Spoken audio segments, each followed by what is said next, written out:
Buen día a todos. Entonces, el día de hoy vamos a ver el subtema de relaciones entre objetos y esto lo vamos a conectar con el inicio del tema siguiente.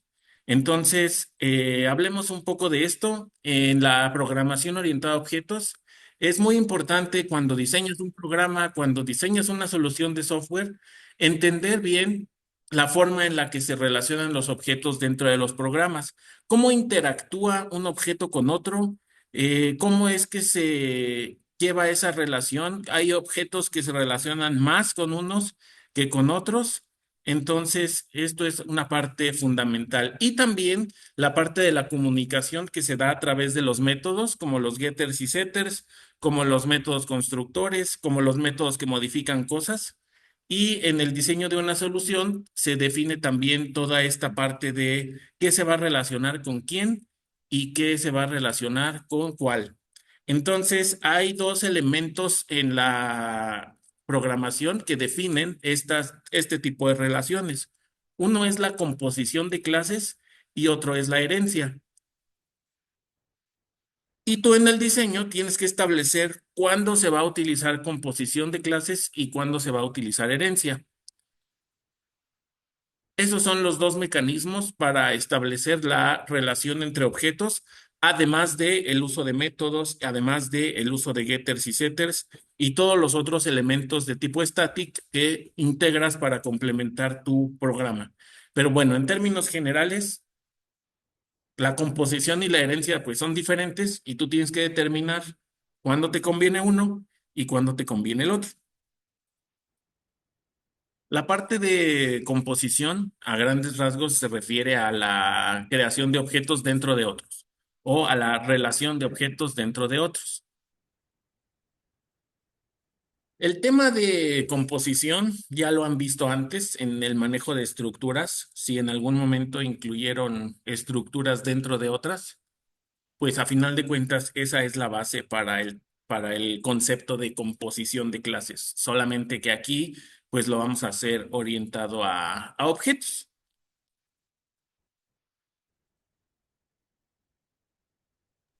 Listo, profe, gracias. Sí. Entonces, como les decía, en el punto de composición de clases, la palabra clave cuando estamos diseñando cosas para saber si debemos aplicar composición significa que un objeto o una clase tiene un objeto de otro tipo. Entonces, la composición implica que cuando se define un tipo de dato con una clase, sus variables van a contener instancias de otras clases que definen atributos y comportamientos adicionales para ese objeto. Como cuando un alumno tiene una dirección, creas una clase para definir el tipo de dato dirección, calle, número, colonia, y creas otra clase diferente para definir al alumno, nombre, apellido, edad, lo que sea. Y entonces, si colocas dentro de los atributos de alumno al tipo de dato dirección, entonces estás haciendo una composición de clases, porque un alumno tiene un dirección. Si creas el objeto o la clase para las asignaturas, eh, y lo defines con sus respectivos atributos, clave, horario, créditos, lo que sea. Y después dices que en el objeto o en la clase alumno hay un atributo de tipo asignatura, que a lo mejor puede ser un arreglo, porque son varias. Entonces, un alumno tiene un asignatura o tiene unos o unas asignaturas. Cuando el objeto está contenido dentro de otro, es composición de clases. Ok. Mediante la composición, se hace uso de un concepto que es la delegación de acciones. La delegación de acciones básicamente es transferir la responsabilidad de los métodos hacia otro tipo de dato diferente.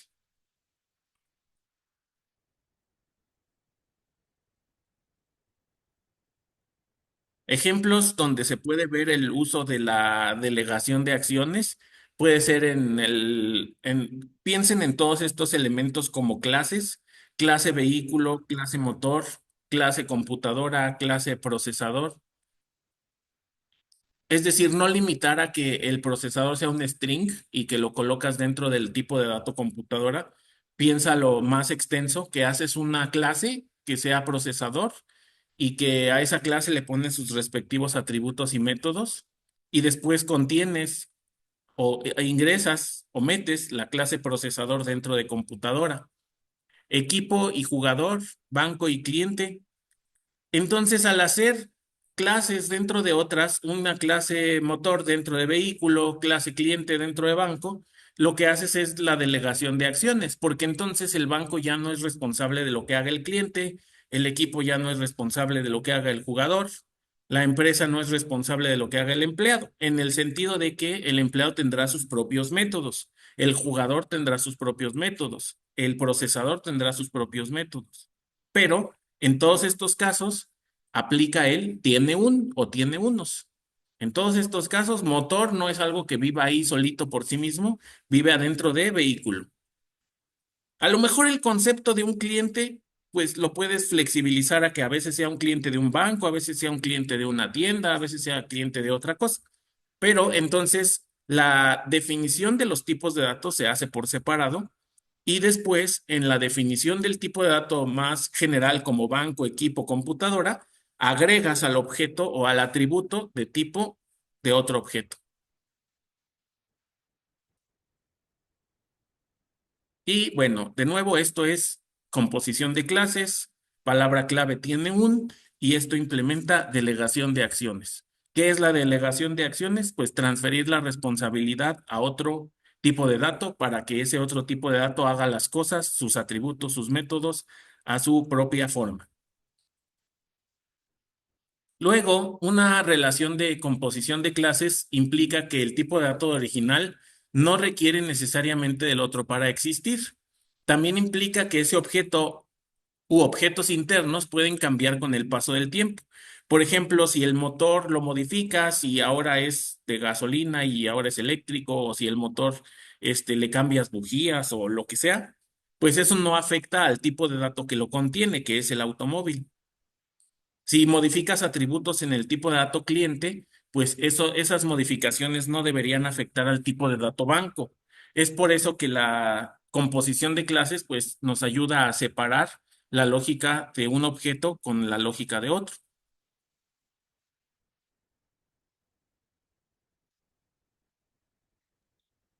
Y en algunos casos, en estos ejemplos que vimos en la diapositiva anterior, es muy claro. Voy a regresarme un momento a la diapositiva anterior. En estos casos, pues es muy claro quién contiene a quién. En este caso es muy claro que motor va dentro de vehículo y no al revés, y que procesador va dentro de computadora y no computadora dentro de procesador. Pero hay casos que no son tan sencillos de realizar la composición de clases. Por ejemplo, si pensamos en los tipos de datos alumno, asignatura, profesor, ¿quién contiene a quién? ¿Un alumno tiene un profesor o un profesor tiene alumnos? Creo que eso se puede ver de manera válida en los dos casos. ¿Un profesor tiene una materia o una materia tiene un profesor o tiene varios profesores? Entonces, pues aquí hay relaciones entre objetos que van en los dos vías, que puede ser que el alumno tenga una asignatura o que la asignatura tenga unos alumnos. Y entonces aquí la clave es en el diseño del programa. Lo puedes en todo caso diseñar de manera válida en ambas vías, pero entonces tienes que ver cómo va a funcionar el programa, cómo van a integrarse el resto de los elementos para saber si tu diseño es correcto. Y en algunos casos hay que crear objetos o cosas intermedias para poder establecer esas relaciones. Como por ejemplo, a lo mejor creas el tipo de dato grupo y en tipo de dato grupo, ese tiene un profesor y tiene unos alumnos. Es decir, a veces tienes que generar cosas adicionales para poder ayudar a establecer estas relaciones. Perdón, hace rato vi que alguien levantó la mano, pero me seguí. No sé quién había sido. Yo, profe. Ah, ¿qué pasó, Marcos? Nada más para preguntarles si entonces las clases no se necesitan entre sí, pero una sí depende de la otra y la otra no. Ah, hay algunos, creo que viene en las diapositivas siguientes. Pero hay algunos tipos de relaciones donde un objeto puede vivir sin la existencia del otro y hay algunos tipos de relaciones en las que no, que forzosamente tiene que existir el objeto interno para que el externo pueda vivir. Por ejemplo, pues no puede funcionar una computadora si no tiene procesador. Entonces ahí sí estás como obligado a que el objeto procesador exista para que el objeto computadora tenga sentido y funcione. Ok. Sí. ¿Alguna otra pregunta?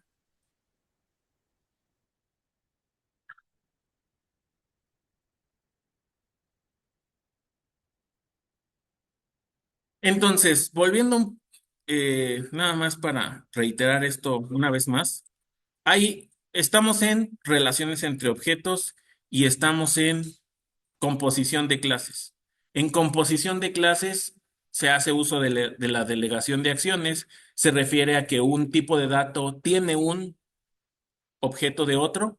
Hay algunos que son muy directos, sabemos que vehículo tiene un motor, sabemos que procesador, computadora tiene un procesador, el banco tiene un o unos clientes, pero hay otros casos donde establecer estas relaciones de composición de clases no es tan sencillo, porque podríamos decir que un alumno tiene un profesor, pero también podríamos decir que un profesor tiene un alumno, y en esos casos, pues lo que hay que hacer es a veces crear elementos intermedios como un grupo como una escuela, no lo sé, y desde el principio definir bien cómo se va a establecer esa relación y sobre todo qué va a hacer el programa. Si el programa va a ser inscripciones, si el programa va a ser calificaciones, si el programa va a ser todo, si el programa se va a delimitar a algunas cosas y eso te puede ayudar a establecer mejor quién va a estar dentro de quién. Y bueno, luego viene el tema de jerarquía de clases. Eh, Jerarquizar básicamente es una manera de organizar cosas, es ordenar abstracciones, como a veces jerarquizar se refiere a establecer categorías o establecer importancia para ciertas clasificaciones.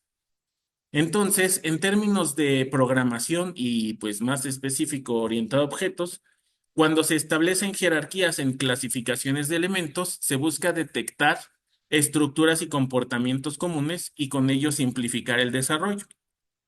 Empezar a ordenar tus objetos, empezar a ordenar más que tus objetos, tus tipos de datos y ver si se puede establecer de alguna manera una jerarquía, una organización o un nivel de importancia.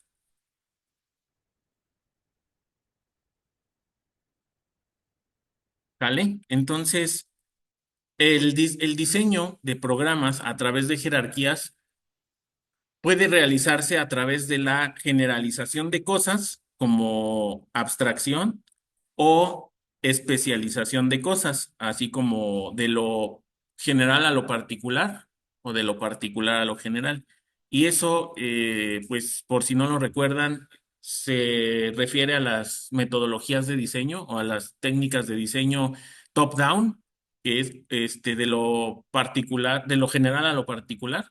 Partes de un concepto y lo vas dividiendo en partes más pequeñas, lo vas especializando o se puede hacer desde la perspectiva de bottom-up, que es algo al revés, que partes de elementos específicos y los tratas de generalizar o los tratas de abstraer en algún elemento en común.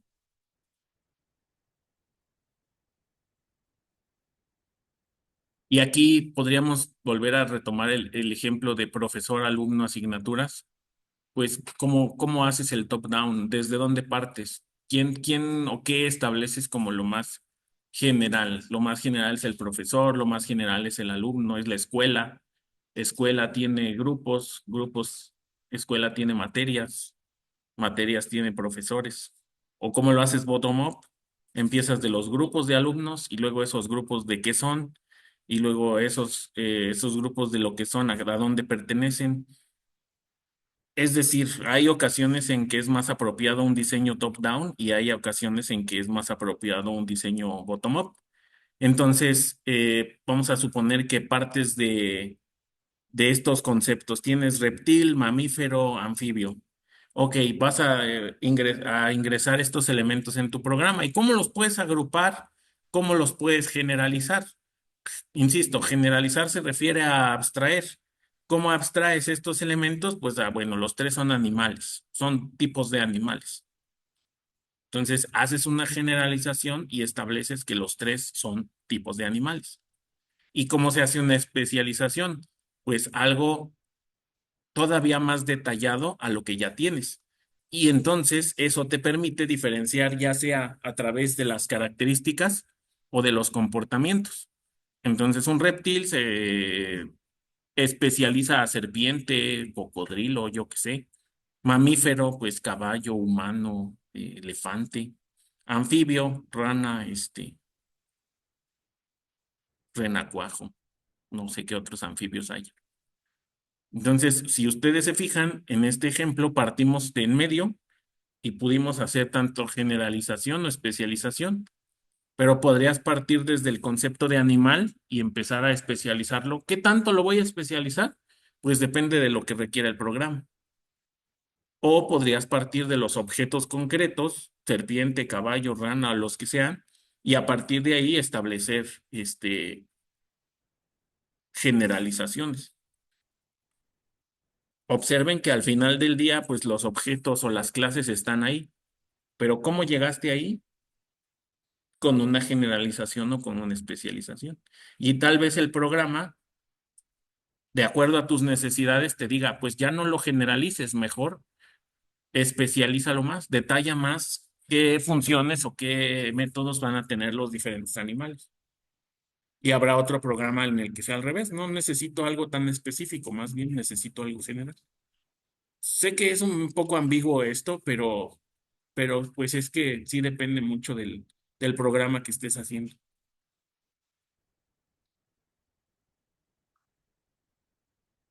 Y pues todo este esquema, toda esta implementación de jerarquía de clases se realiza con el concepto de herencia. Pues la herencia nos va a ayudar a hacer estas generalizaciones o también especializaciones. Algunos ejemplos así de entrada, esto obviamente lo vamos a detallar más, pero ustedes están investigando o investigaron la jerarquía de colecciones. En Java también existe la jerarquía de archivos, o sea, cuáles son las clases que me da Java para el manejo de archivos. Está la jerarquía de excepciones, cuáles son las clases que me proporciona Java para manejar excepciones. O también tú puedes crear tu propia jerarquía. La jerarquía de archivos la veremos más adelante en los temas finales, pero son las clases que nos proporciona Java para manejar pues archivos de texto, archivos de binarios, todos los tipos de datos y las clases que nos da Java también están organizados en forma de jerarquía. Y también está la jerarquía de excepciones para el manejo de errores y pues a esto le podríamos agregar también las jerarquías propias. Si tú empiezas a definir por ejemplo, la de hace un momento de animal, reptil, caballo, todo eso, pues es una jerarquía propia que tú estás diseñando. Y este concepto en general se implementa con herencia. Entonces, hasta aquí hay preguntas.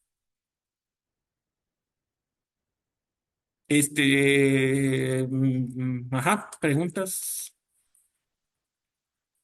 No, profe, todo bien. Entonces voy a agregar una tarea más. Bueno, ajá. Bueno, si no hay preguntas, entonces aquí cerraríamos el tema 3,